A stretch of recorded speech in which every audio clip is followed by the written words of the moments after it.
అందరికీ తెలుసు ఈ రాష్ట్రంలో జంగిల్ రాజ్ నడుస్తున్నది మీకు అందరికీ తెలుసు. అందులో భాగంగా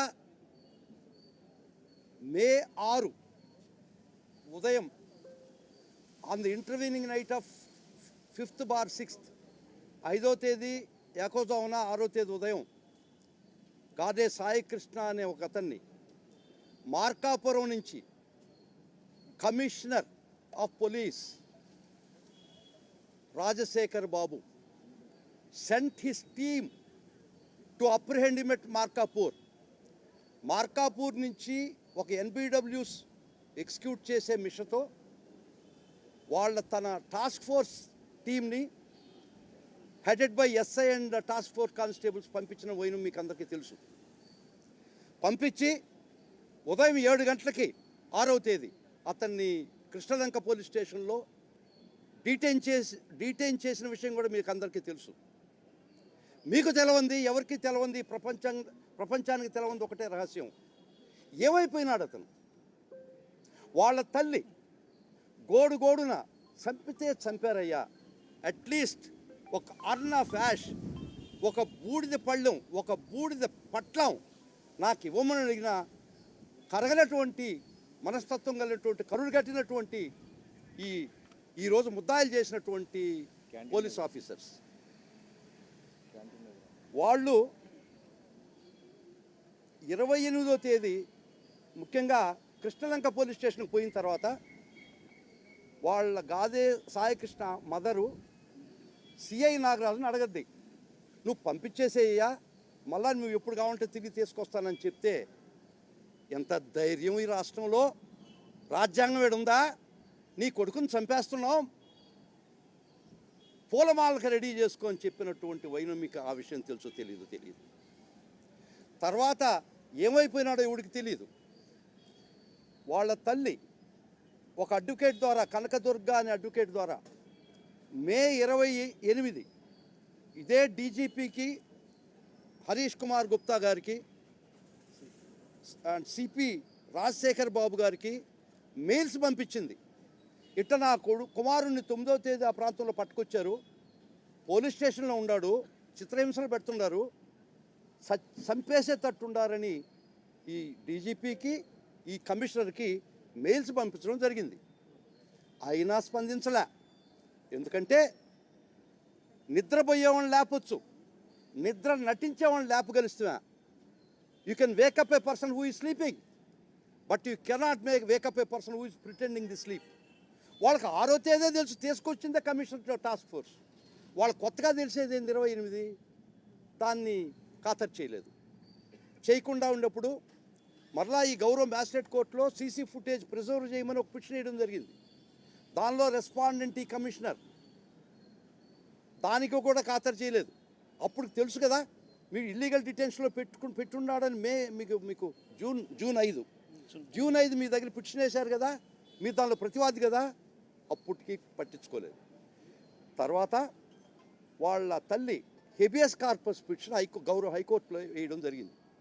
అది 2వ తేదీ ఫైల్ చేసింది, 4 విచారణకు వచ్చింది. 4 విచారణ రోజు మాకు ఇన్స్ట్రక్షన్స్ కావాలా, దీని గురించి తెలుసుకోవాలి విషయాలని చెప్పి 15కు టైం అడిగారు. 15 ఈ డీజీపీ హరీష్ కుమార్ గుప్తా కమిషనర్ తరఫున ఏమి చెప్పారంటే, వీళ్ళు ఏమి చెప్పించారంటే గౌరవ హైకోర్టుకి 15 జూన్, ఇది చాలా స్పష్టంగా గుర్తుపెట్టుకోండి. ఆ గాదే సాయికృష్ణ అనే వ్యక్తే మాకు తెలియదు, అతను మేము అరెస్ట్ చేయలేదు, మా డిటెన్షన్స్లో లేడు, మేము ఇప్పుడు మీరు చెప్పారు కాబట్టి టీమ్స్ని డిప్లాయ్ చేస్తున్నాము ఎతికేదానికని 15వ తేదీ జూన్ నిస్సిగ్గుగా ఎంత ధైర్యంతో హైకోర్టు వారికి వీళ్ళిద్దరు చెప్పారు. ప్రతివాదులుగా ఉన్నటువంటి హరీష్ కుమార్ గుప్తా, ప్రతివాదిగా ఉన్నటువంటి రాజశేఖర్ బాబు హైకోర్టులో ఈ విధంగా చెప్పడం జరిగింది. సరే, అక్కడ వదిలేస్తాం. కానీ మళ్ళా చెప్తున్నాను, ఒక క్రైమ్ ఎవడైనా ఎంత పర్ఫెక్ట్గా చేసినా కూడా he leaves a foot print somewhere, crime foot print అంటారు. వాళ్ళ వదిలినటువంటి క్రైమ్ ఫుట్ ప్రింటు 29వ తేదీ నాగరాజుని రిమాండ్ చేసేటప్పుడు ఒక విషయం రాశారు. అలా ఇది నిజమే, 6వ తేదీ మేము పట్టుకొచ్చాము, మే 6 మే 6 పట్టుకొచ్చాము, స్టేషన్లోని హ్యాండ్ ఓవర్ చేశాము అని రిమాండ్ రిపోర్ట్లో రాసింది. కానీ ఈ పట్టుకొచ్చినటువంటి కమిషనరు తర్వాత డీజీపీ హరీష్ కుమార్ గుప్తా 15వ తేదీ వాడు ఎవడో తెలియదు అంటారు. మే 6వ తేదీ పట్టుకొచ్చింది ఒక రికార్డులో మీరే రాశారు. మీ రికార్డు ప్రకారమే రిమాండ్ రిపోర్ట్లో మే 6 పట్టుకొచ్చినట్టు మీరే ఒప్పుకున్నారు. కానీ జూన్ 15 నుంచి హైకోర్టుకు వస్తారు మాకు ఎవడో తెలియదన్నారు. తర్వాత మే 28వ తేదీ వాళ్ళ తల్లి మీకు మెయిల్స్ ఇచ్చింది, మీరు యాక్ట్ చేయలేదు. You are conspired, colluded with SHO Nagaraju to prevent him being made an accused. మీరు అతన్ని ముద్దాయిగా చేయకుండా రక్షించడానికి, ఎవిడెన్స్ని డిస్ట్రాయ్ చేయడానికి మీరు సహకరించారు. అది క్రిమినల్ కాన్స్పిరసీ. రెండవది, you have abetted the case by illegal omission. మీరు ఆ ప్రకారం ముద్దాయిలు. మీకు తెలిసి కూడా ఈ క్రైమ్లో, ఇంత దురదృష్టకరమైనటువంటి ఘోరమైనటువంటి ఈ అఫెన్స్లో మీ సహకారం వల్లనే అసిస్టెంట్ కమిషనర్ ఆఫ్ పోలీస్ మానస వారు, కమిషనరు అండ్ డీజీపీ మీ యొక్క ముగ్గురి సహకారంతో మాత్రమే ఈ అఫెన్స్ నాగరాజు చేయగలిచాడు. మీకు ప్రతిరోజు ప్రతి స్టేషన్లో ఎస్బీ కానిస్టేబుల్ ఉంటాడు. ప్రతిరోజు స్టేషన్కి మీకు రిపోర్ట్స్ పంపిస్తాడు. DSR అంటారు, అది డైలీ స్టేటస్ రిపోర్ట్. దాని ప్రకారం ఆ స్టేషన్లో ఎవరు డిటెన్షన్లో ఉండారు, ఎవరు ఇల్లీగల్ డిటెన్షన్లో ఉండారు, ఎవరిని వదిలేశారని మీకు ఎవ్రీ డే కమిషనర్కి, డీజీపీకి, అసిస్టెంట్ కమిషనర్కి రిపోర్ట్స్ వస్తున్నాయి కదా. 6వ తేదీ తీసుకొచ్చి మీ రికార్డులోనే ఉంది కదా. 7, 8, 9, 10, 28 దాకా వాళ్ళ అమ్మ చంపేస్తున్నారో అతను ప్రొడ్యూస్ చేయలేదు కోర్టులో అని మీకు చెప్తే, మీరు ఈ క్రైమ్లో భాగస్తులు కాబట్టి, ఈ క్రైమ్ మీకు మీరు సహకరించారు కాబట్టి మీకు నిమ్మకు నీరెత్తినట్టున్నారు. కానీ ఒక్కటి మటుకు చెప్తున్నా, చట్టంలో be you ever so high, the law is above you. However taller you are, the law is still taller than you. ఎంత పొడుగైనా ఉన్నాడు మీరు, కానీ మీకన్నా చట్టం పొడుగ్గా ఉంటుంది. మీరు ఎంత బలవంతులైనా ఉండండి, మీకన్నా చట్టం బలంగా ఉంటుంది. అది ఆ ఒక్క న్యాయ వ్యవస్థలో ఉన్నటువంటి గౌరవం, గొప్పతనం అదేను. ఈ క్రైమ్లో మీ యొక్క సహకారంతో, మీ యొక్క దీంతో ఇంత పెద్ద అఫెన్స్ నాగరాజు చేయగలిచాడు. మీరు సకాలంలో యాక్ట్ అయ్యి ఉంటే 6వ తేదీ పట్టుకొచ్చినాడు, 7వ తేదీ మీకు DSR పోయి ఉంది కదా, మీకు వచ్చింది కదా. 7వ తేదీ స్టిల్ డిటెన్షన్లో ఉండాలంటే మీరు అప్పుడు యాక్ట్ చేయాలి కదా. ఎప్పుడు దాకా చేయలేదు. జూన్ 15 కూడా మాకు తెలియదు, మేము అరెస్ట్ చేయలేదని చెప్పినటువంటి వైను వీళ్ళు ఇద్దరు. హరీష్ కుమార్ గుప్తా, ఈ కమిషనరు, హైకోర్టు వారి దగ్గర వాళ్ళ అడ్వకేట్ ద్వారా రెస్పాండెంట్స్ వీళ్ళను, ఈ ఇద్దరు రెస్పాండెంట్స్ చెప్పించిన మాట, జడ్జి గారు రాసినటువంటి order, the AGP representing all the respondents. ఆ చెప్పినటువంటి ఏజీపీ డీజీపీని, కమిషనర్ని రిప్రజెంట్ చేస్తూ చెప్పిన మాటలని చెప్పాడు. మీరు 15వ తేదీ కూడా నాకు తెలియదని చెప్పారు ఒక సైడు. 6వ తేదీ మీరు 29వ తేదీ జూన్ నాగరాజు రిపోర్ట్లో 6వ తేదీ పట్టుకొచ్చాను మీరే చెప్పారు కదా. మీకు తెలుసు కదా, వాళ్ళ అమ్మ వాళ్ళ మదర్ మీకు 28 మే మీకు మెయిల్స్ ఇచ్చింది కదా. అప్పుడైనా మీకు తెలియకుండా జరిగి ఉంటే మీరు స్టేషన్ రైడ్ చేసి ఉండాలి కదా. నాగరాజు మీద ఆ రోజే కేసు రిజిస్టర్ చేసి ఉండాల్సింది కదా. నాగరాజుకు టైం ఇచ్చి, నాగరాజు అన్ని పనులు పూర్తిగా సక్కపెట్టుకునే దానికి మీరు సహకరించారు కాబట్టి కాన్స్పిరసీలో ముద్దాయిలు. మీరు అబెట్మెంట్ బై ఇల్లీగల్ ఒమిషన్ దాని ప్రకారం మీరు ముద్దాయిలు కాబట్టి ఈ హత్య కేసులో co conspirators Harish Kumar Gupta, Rajasekhar Babu and ACP Manasa ఈ విధంగా సిట్ వేశారు కదా అని అడిగారు కోర్టులో. ఆ సిట్టు మీకు అందరికీ తెలుసు, రుబాబుద్దీన్ షేక్ కేసు అని. ఒక పోలీసు వాడు, జ్యూరీ, జడ్జి, ఎగ్జిక్యూషనర్ వాళ్ళేనా? వాళ్ళే తప్పు చేసి, వాళ్ళే ఇన్వెస్టిగేట్ చేసి, వాళ్ళే న్యాయ నిర్ణేతలేనా? కాదు కదా. Jury, judge and executioner one and the same ఉండొచ్చా? ఉండడానికి లేదు కదా. నువ్వే నేరం చేసి, నువ్వే దాని మీద విచారణ వేసుకొని, నువ్వే దానిలో క్లీన్ షీట్ ఇప్పించుకొని వైట్ వాష్ చేసేదానికి కుదరదు. ఈ చట్టం ఒప్పుకోదు. మీరు వైట్ వాషింగ్, సెల్ఫ్ సర్టిఫికేషన్ కుదరదు. ఆ సిట్టు ఎక్కడి దాకా పరిమితం అయిందండి? నాగరాజు ఒక ఇద్దరు కానిస్టేబుళ్ళు, అంతకన్నా పైన దీని ప్రమేయం మీరు ఖచ్చితంగా ఈ ఫుట్ ప్రింట్ చూసారా? సిట్ చూడలే, మీరు చూసి ఉండొచ్చు కానీ మీరు చేయరు ఆ పని. ఒక సామాన్య మానవుడికి అవుపడ్డటువంటి మీ క్రైమ్ ఫుట్ ప్రింట్, దీనికి పెద్ద రాకెట్ సైన్స్ అవసరం లేదు. ఏబిఎస్ కార్పస్లో ఏం చెప్పారు 15 జూన్, మీ రిమాండ్ రిపోర్ట్లో 29వ తేదీ ఏం చెప్పారు? 6వ తేదీ మేము పట్టుకొచ్చామని మీరే చెప్పారు కదా. మీకు ఇల్లీగల్ డిటెన్షన్లో ఉండదని మీకు తెలుసు కదా. తెలిసి మీకు మెయిల్ ఇచ్చిన తర్వాత కూడా మీరు నిమ్మక నీరెత్తున్నా అంటే మీరు ఆ ఆఫెన్స్కి సహకరించారు. మీ యొక్క ప్రమేయంతో జరిగింది, మీ యొక్క సహకారంతో జరిగింది, మీ యొక్క ఇల్లీగల్ వంశంతో జరిగిందని చెప్పి ఈరోజు మేము ఒక కంప్లైంటు, ప్రైవేట్ కంప్లైంట్ వేసామండి. 210/223 read with 233 BNSS for the offences 61 conspiracy, 49 abetment, 127(3). మీరు ఒక public servant, law prescribe you to do a certain thing in a certain way. మీకు ఇల్లీగల్ డిటెన్షన్ ఉందండి 28 తెలుసు కదా. మీరు ఏం చేసి ఉండాలి? ఇమీడియట్గా స్టేషన్ రైడ్ చేసి ఉండాలా, నాగరాజు మీద కేసు రిజిస్టర్ చేసి ఉండాలా. అది చట్టం.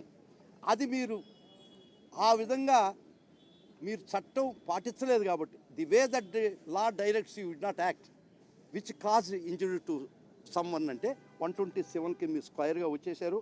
దాని కింద మీరు తప్పించుకునే సమస్య లేదు. 198 and 238 రెడ్ విత్ 3.35 అంటే కాన్స్పిరసీలో మీరు భాగం. ఈ అఫెన్సెస్ కింద మేము కంప్లైంట్ వేసాం. దీనిలో 233 BNSS వాడినాం. మా కేసు అంటారు 233 BNS. మీరు అడగొచ్చు క్వశ్చన్స్, అడగని నేను జవాబు చెప్తాను. ఒక ఇన్వెస్టిగేషన్ జరుగుతుంటే, ఒక ఇన్వెస్టిగేషన్ ప్రోగ్రెస్లో ఉంటే నువ్వు ఏలు కాలు పెట్టి ప్రైవేట్ కంప్లైంట్ ఎట్టేస్తారు, నీకు అందరికీ ఉంటుంది చెప్తాను. అది 233 BNSS చాలా స్పష్టంగా చెప్పింది. ఒక ఇన్వెస్టిగేషన్ జరుగుతున్నప్పుడు కూడా, ఇన్వెస్టిగేషన్ జరుగుతున్నప్పుడు మాత్రమే ఒక ప్రైవేట్ కంప్లైంట్ వేయొచ్చు. వేసిన తర్వాత కోర్టు ఏం చేయాలా? నా కంప్లైంట్ స్టే చేయాలా, చేసి వాళ్ళకి క్లాస్ 2 and 3 ప్రకారం అదే సిట్కి కోర్టు వారు నోటీస్ పంపిస్తుంది. ఈ కంప్లైంట్లో హరీష్ కుమార్ గుప్తా, రాజశేఖర్ బాబు, మానస మీద ముద్దాయిలు చేశారు. మీరు వీళ్ళని ముద్దాయిలు చేస్తున్నారా లేదా చార్జ్షీట్లో అని అడగాల. వాళ్ళ దగ్గర నుంచి 2 రిప్లైస్ రావచ్చు. చేశాము అని చెప్తే వీళ్ళ ముగ్గురిని కూడా ఈ 2 కంప్లైంట్ మర్జ్ అయిపోతాయి. ఈ ప్రైవేట్ కంప్లైంట్ కూడా పోలీస్ కేసు కింద తీసుకుంటారు. ఒకవేళ నేను చేయటం లేదు అని కానీ 2 రిపోర్ట్లే కదా, ఒక రిపోర్ట్ అటు ఒక రిపోర్ట్ ఇటు, చేయటం లేదని కానీ వాళ్ళు రిపోర్ట్ ఇస్తే ఈ కంప్లైంట్ టేకన్ ఆన్ ఫైల్ చేసి వాళ్ళ ముద్దాయిలు చేసి 2 కేసులు జాయింట్గా జరిగింది. కాబట్టి తప్పించుకునే సమస్య లేదు. We are happy today that however taller you are below the judicial system. ఈ విధమైనటువంటి గౌరవ కలిలో పాత్ర కలిగినటువంటి హరీష్ కుమార్ గుప్తా, రాజశేఖర్ బాబు, మానస, వీళ్ళు చట్టం పరిధిలో నుంచి తప్పించుకోవడానికి ఇది చట్టసమ్మతం కాదు. ఒక బిలీవ్డ్ సోల్, ఆ క్రందనతో వెళ్ళిపోయినటువంటి ఒక ప్రాణం, ఆ క్రందనతో వెళ్ళిపోయినటువంటి ఒక ఆత్మ ఖచ్చితంగా శాంతించబడింది. దానికి కారకులైనటువంటి ఈ బిగ్ ఫిష్, బిగ్ యాక్టర్స్ వాళ్ళని ఈ కేసులో వాళ్ళని ముద్దాయిలు చేసి విచారించిన రోజే ఆ ఆత్మ శాంతి కలగద్దని ఒక ఉద్దేశంతో, ఇది వాళ్ళ మదర్కిను పోలీస్కిను కోర్టుకి సంబంధించిన కాదు విషయం. It is a crime against not only our mother, this is a crime against the society. ఈ సమాజం మీద చేసినటువంటి దాడి, ఈ సమాజం మీద చేసినటువంటి ఒక నేరం.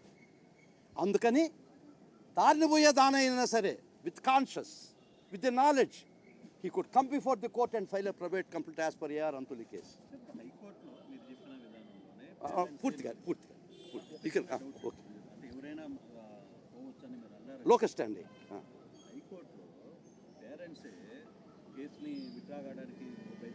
వేశారు. తర్వాత లాయర్స్ని విత్డ్రా చేసుకునే ప్రయత్నం చేశారు. కానీ ఎవరైతే విజయలక్ష్మి లాయర్ ఉందో ఆమె క్లియర్గా చెప్తుంది